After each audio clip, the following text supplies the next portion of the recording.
వినాయకుడి తలను శివుడు నరికిన తర్వాత అది ఎక్కడ పడింది? ఆ తర్వాత అసలు ఆ తల ఏమైంది? ఇదేం ప్రశ్న అనుకోవద్దు. బొజ్జ గణపయ్యకు ఏనుగు తల ఎలా వచ్చిందో చాలా మందికి తెలుసు. కానీ శివుడు తన కొడుకే అని తెలియక కోపంతో గణేశుడి తలను ఎక్కడ నరికాడు? ఆ ప్రదేశం ఎక్కడ ఉంది? అసలు తల ఏమైందనే ప్రశ్న చాలామంది భక్తుల మదిని తొలుస్తూ ఉంటుంది. ఎందుకంటే వినాయకుడి కథను విన్నా, చరిత్రను చదివినా పుణ్యం వస్తుందని, కోరుకున్న కోరికలు తీరుతాయని చెబుతారు పండితులు. అసలు వినాయకుడి గురించి ఎవ్వరికీ తెలియని ఈ కథను ఈ స్టోరీలో చూద్దాం. ఓ రోజు సాయంత్రం వేళ ఒంటికి పసుపు రాసుకుంటున్న పార్వతీదేవి అదే పసుపుతో ఒక బొమ్మను చేసి ప్రాణం పోసింది. అతడే గణేశుడు. అయితే తాను స్నానానికి వెళుతున్నాను, ఎవ్వరూ లోనికి రాకుండా ద్వారం దగ్గర కాపలాగా ఉండమని కొడుకుకు చెప్పి స్నానానికి వెళుతుంది పార్వతీదేవి. ద్వారం దగ్గర దర్జాగా కూర్చుంటాడు గణేశుడు. ఎవరు వచ్చినా లోనికి వెళ్లకుండా ఉండేందుకు ద్వారపాలకుడిగా ఉంటాడు. ఆ సమయంలో శివుడు వేగంగా ఇంట్లోకి వెళ్లేందుకు ద్వారం వద్దకు రాగా గణేశుడు అడ్డుకుంటాడు. మా అమ్మ స్నానం చేస్తోంది, ఒకవేళ కలవాలనుకుంటే ఆమె వచ్చే వరకు బయటే ఉండమని చెబుతాడు. నా ఇంట్లోకి నన్ను వెళ్లకుండా అడ్డుకుంటావెందుకు? నేను పార్వతీదేవి భర్తను, నన్ను లోనికి అనుమతించమని ముద్దు చేస్తూ అడుగుతాడు శివుడు. అయినా గణేశుడు పట్టించుకోడు. నువ్వెవరో నాకు తెలియదు, మా అమ్మ ఎవరిని లోనికి రానివ్వద్దు అని చెప్పింది. మా అమ్మ మాటే నాకు శిరోధార్యం, నేను రానివ్వను అంటాడు గణేశుడు. ఎంత సర్ది చెప్పినా వినడు. దీంతో గణేశుడిని భయపెడతాడు శివుడు. అయినా భయపడడు. చివరకు ఏకంగా శివుడితోనే యుద్ధానికి సిద్ధమవుతాడు, కానీ లోనికి మాత్రం పంపనంటాడు. దీంతో శివుడికి ఓపిక నశించిపోతుంది. చూస్తే బాలుడు, కానీ తన స్థాయికి మించి తానెవరో తెలియకుండా ప్రవర్తిస్తున్నాడని ఆగ్రహంతో రగిలిపోతాడు. మరోవైపు తన శక్తినంతా కూడా తీసుకుని ఏకంగా శివుడితో యుద్ధం చేస్తాడు. ఇక లాభం లేదని ఏకంగా కోపంలో త్రిశూలం విసిరితే గణేశుడి తల ఎగిరి కైలాసాన్ని దాటి వెళ్ళిపోతుంది. ఇంతలో పార్వతీదేవి వచ్చి తలలేని కొడుకును ఒడిలోకి తీసుకుంటుంది. తన బిడ్డను ఇలా కోపంతో చంపుతావా అంటూ దుఃఖిస్తోంది. ఆ తరువాత విషయం తెలిసిన శివుడు ఆవేదన చెందుతాడు. కానీ పార్వతీదేవి కోపాన్ని, బాధను ఎన్ని మాటలు చెప్పినా తగ్గించలేకపోతాడు. ఇక చేసేదేమీ లేక మళ్ళీ ప్రాణం పోస్తానని చెప్పి గణేశుడి తలను వెతికి తీసుకురమ్మని భటులను పంపుతాడు. కానీ వాళ్ళు ఎంత వెతికినా కూడా దొరకదు. ఉట్టి చేతులతో తిరిగి వస్తారు. చివరకు బ్రహ్మ సలహాతో ఏనుగు తలను తీసుకొస్తారు. ఆ తలనే గణేశుడికి అమర్చి ప్రాణం పోస్తాడు శివుడు. అంతేకాదు, అతీయమైన శక్తులను కూడా ప్రసాదిస్తాడు. దేవతలే మొదట పూజించే దేవుడిగా కీర్తి సంపాదిస్తాడని, అతడిని తలుచుకున్న వారికి ఆపదలు రావని, జ్ఞానానికి బుద్ధిమంతుడికి ప్రతీకగా నిలుస్తాడని శివుడు ఆశీర్వదించి మహాశక్తులను ఇస్తాడు. దీంతో వినాయకుడు విఘ్నాలు తొలగించే దేవుడిగా కీర్తి సంపాదిస్తాడు. ఈ కథ మనందరికీ తెలిసిందే. కానీ పార్వతి స్నానం చేసిన చోటు, శివుడే కైలాసం నుంచి వచ్చి గణేశుడి తల నరికిన అసలైన స్థలం ఎక్కడ ఉందో తెలిస్తే ఆశ్చర్యపోతారు. ఇది నిజం. శివుడు స్వయంగా నడిచిన నేల. బాల గణేశుడు శివుడికి యుద్ధం జరిగిన స్థలం ఎక్కడో తెలుసా? ఉత్తరాఖండ్లోని పాతాళ్ భువనేశ్వర్ అనే గుహ దగ్గరే శివుడు తన కొడుకు గణేశుడి తలను నరికాడు. ఈ గుహ మొత్తం లైమ్ స్టోన్తో ఉంటుంది. పర్యాటకులు చాలామంది వస్తూ ఉంటారు. గుహలోనికి కొద్ది దూరమే అనుమతి ఉంటుంది. ఆ తర్వాత మానవ మాతృలు వెళ్ళలేరు. ఆ గుహ పాతాళ లోకానికి దారి అని చెబుతారు. లోపల భయంకరమైన పాములు, ఇతర క్రిములు ఉంటాయి. దాని చివరి వరకు ఎలా ఉంటుందో ఎవ్వరికీ తెలియదు. కానీ పార్వతీదేవి స్నానం చేసిన అందమైన కొలను ఈ గుహ లోపలే ఉంది. అక్కడే కొలను పక్కన పసుపుతో గణేశుడిని తయారు చేసింది.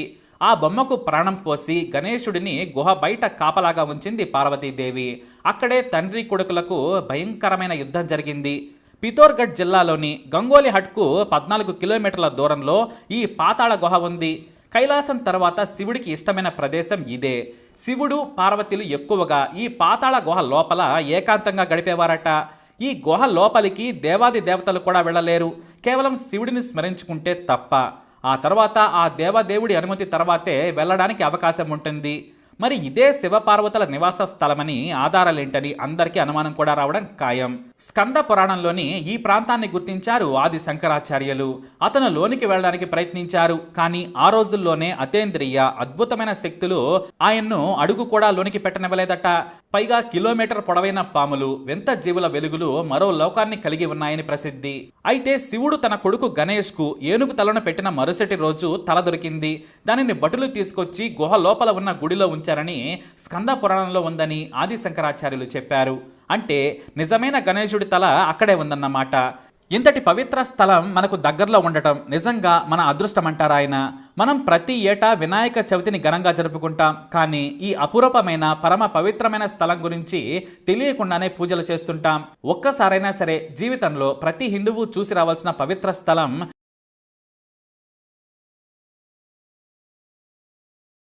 వినాయకుడి తలను శివుడు నరికిన తర్వాత అది ఎక్కడ పడింది, ఆ తర్వాత అసలు ఆ తల ఏమైంది? ఇదేం ప్రశ్న అనుకోవద్దు. బొజ్జ గణపయ్యకు ఏనుగు తల ఎలా వచ్చిందో చాలా మందికి తెలుసు. కానీ శివుడు తన కొడుకే అని తెలియక కోపంతో గణేశుడి తలను ఎక్కడ నరికాడు, ఆ ప్రదేశం ఎక్కడ ఉంది, అసలు తల ఏమైందనే ప్రశ్న చాలామంది భక్తుల మదిని తొలుస్తూ ఉంటుంది. ఎందుకంటే వినాయకుడి కథను విన్నా, చరిత్రను చదివినా పుణ్యం వస్తుందని, కోరుకున్న కోరికలు తీరుతాయని చెబుతారు పండితులు. అసలు వినాయకుడి గురించి ఎవ్వరికీ తెలియని ఈ కథను ఈ స్టోరీలో చూద్దాం. ఓ రోజు సాయంత్రం వేళ ఒంటికి పసుపు రాసుకుంటున్న పార్వతీదేవి అదే పసుపుతో ఒక బొమ్మను చేసి ప్రాణం పోసింది. అతడే గణేశుడు. అయితే తాను స్నానానికి వెళుతున్నాను, ఎవ్వరో లోనికి రాకుండా ద్వారం దగ్గర కాపలాగా ఉండమని కొడుకుకు చెప్పి స్నానానికి వెళుతుంది పార్వతీదేవి. ద్వారం దగ్గర దర్జాగా కూర్చుంటాడు గణేశుడు. ఎవరు వచ్చినా లోనికి వెళ్లకుండా ఉండేందుకు ద్వారపాలకుడిగా ఉంటాడు. ఆ సమయంలో శివుడు వేగంగా ఇంట్లోకి వెళ్లేందుకు ద్వారం వద్దకు రాగా గణేశుడు అడ్డుకుంటాడు. మా అమ్మ స్నానం చేస్తోంది, ఒకవేళ కలవాలనుకుంటే ఆమె వచ్చే వరకు బయటే ఉండమని చెబుతాడు. నా ఇంట్లోకి నన్ను వెళ్లకుండా అడ్డుకుంటావెందుకు? నేను పార్వతీదేవి భర్తను, నన్ను లోనికి అనుమతించమని ముద్దు చేస్తూ అడుగుతాడు శివుడు. అయినా గణేశుడు పట్టించుకోడు. నువ్వెవరో నాకు తెలియదు, మా అమ్మ ఎవరిని లోనికి రానివ్వద్దు అని చెప్పింది. మా అమ్మ మాటే నాకు శిరోధార్యం, నేను రానివ్వను అంటాడు గణేశుడు. ఎంత సర్ది చెప్పినా వినడు. దీంతో గణేశుడిని భయపెడతాడు శివుడు. అయినా భయపడడు. చివరకు ఏకంగా శివుడితోనే యుద్ధానికి సిద్ధమవుతాడు. కానీ లోనికి మాత్రం పంపనంటాడు. దీంతో శివుడికి ఓపిక నశించిపోతుంది. చూస్తే బాలుడు, కానీ తన స్థాయికి మించి తానెవరో తెలియకుండా ప్రవర్తిస్తున్నాడని ఆగ్రహంతో రగిలిపోతాడు. మరోవైపు తన శక్తినంతా కూడా తీసుకుని ఏకంగా శివుడితో యుద్ధం చేస్తాడు. ఇక లాభం లేదని ఏకంగా కోపంలో త్రిశూలం విసిరితే గణేశుడి తల ఎగిరి కైలాసాన్ని దాటి వెళ్ళిపోతుంది. ఇంతలో పార్వతీదేవి వచ్చి తలలేని కొడుకును ఒడిలోకి తీసుకుంటుంది. తన బిడ్డను ఇలా కోపంతో చంపుతావా అంటూ దుఃఖిస్తోంది. ఆ తరువాత విషయం తెలిసిన శివుడు ఆవేదన చెందుతాడు. కానీ పార్వతీదేవి కోపాన్ని, బాధను ఎన్ని మాటలు చెప్పినా తగ్గించలేకపోతాడు.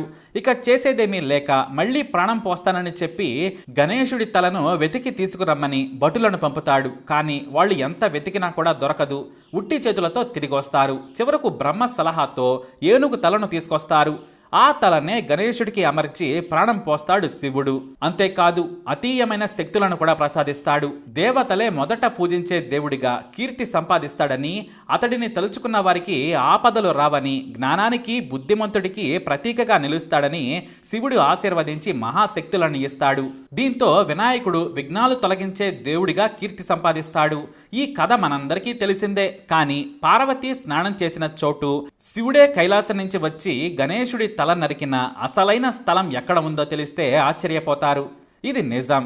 శివుడు స్వయంగా నడిచిన నేల, బాల గణేశుడు శివుడికి యుద్ధం జరిగిన స్థలం ఎక్కడో తెలుసా? ఉత్తరాఖండ్లోని పాతాళ్ భువనేశ్వర్ అనే గుహ దగ్గరే శివుడు తన కొడుకు గణేశుడి తలను నరికాడు. ఈ గుహ మొత్తం లైమ్ స్టోన్తో ఉంటుంది. పర్యాటకులు చాలామంది వస్తూ ఉంటారు. గుహలోనికి కొద్ది దూరమే అనుమతి ఉంటుంది. ఆ తర్వాత మానవ మాతృలు వెళ్ళలేరు. ఆ గుహ పాతాళ లోకానికి దారి అని చెబుతారు. లోపల భయంకరమైన పాములు, ఇతర క్రిములు ఉంటాయి. దాని చివరి వరకు ఎలా ఉంటుందో ఎవ్వరికీ తెలియదు. కానీ పార్వతీదేవి స్నానం చేసిన అందమైన కొలను ఈ గుహ లోపలే ఉంది. అక్కడే కొలను పక్కన పసుపుతో గణేశుడిని తయారు చేసింది. ఆ బొమ్మకు ప్రాణం పోసి గణేశుడిని గుహ బయట కాపలాగా ఉంచింది పార్వతీదేవి. అక్కడే తండ్రి కొడుకులకు భయంకరమైన యుద్ధం జరిగింది. పితోర్గఢ్ జిల్లాలోని గంగోలి హట్కు 14 కిలోమీటర్ల దూరంలో ఈ పాతాళ గుహ ఉంది. కైలాసం తర్వాత శివుడికి ఇష్టమైన ప్రదేశం ఇదే. శివుడు, పార్వతులు ఎక్కువగా ఈ పాతాళ గుహ లోపల ఏకాంతంగా గడిపేవారట. ఈ గుహ లోపలికి దేవాది దేవతలు కూడా వెళ్ళలేరు. కేవలం శివుడిని స్మరించుకుంటే తప్ప. ఆ తర్వాత ఆ దేవదేవుడి అనుమతి తర్వాతే వెళ్ళడానికి అవకాశం ఉంటుంది. మరి ఇదే శివపార్వతుల నివాస స్థలమని ఆధారాలేంటని అందరికీ అనుమానం కూడా రావడం ఖాయం. స్కంద పురాణంలోని ఈ ప్రాంతాన్ని గుర్తించారు ఆది శంకరాచార్యులు. అతను లోనికి వెళ్ళడానికి ప్రయత్నించారు, కానీ ఆ రోజుల్లోనే అతేంద్రియ అద్భుతమైన శక్తులు ఆయన్ను అడుగు కూడా లోనికి పెట్టనివ్వలేదట.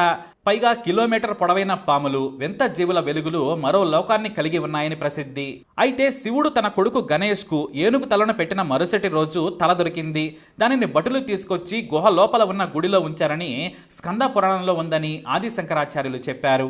అంటే నిజమైన గణేశుడి తల అక్కడే ఉందన్నమాట. ఇంతటి పవిత్ర స్థలం మనకు దగ్గరలో ఉండటం నిజంగా మన అదృష్టం అంటారు ఆయన. మనం ప్రతి ఏటా వినాయక చవితిని ఘనంగా జరుపుకుంటాం, కానీ ఈ అపురూపమైన పరమ పవిత్రమైన స్థలం గురించి తెలియకుండానే పూజలు చేస్తుంటాం. ఒక్కసారైనా సరే జీవితంలో ప్రతి హిందువు చూసి రావాల్సిన పవిత్ర స్థలం ఈ పాతాళ్ భువనేశ్వర్ గుహ. ఇది వినాయకుడి తల కథ. మరి ఈ వీడియో మీకు నచ్చినట్లయితే తప్పకుండా ఈ వీడియోని లైక్ చేయండి, షేర్ చేయండి, మా ఛానల్ని సబ్స్క్రైబ్ చేసుకోండి.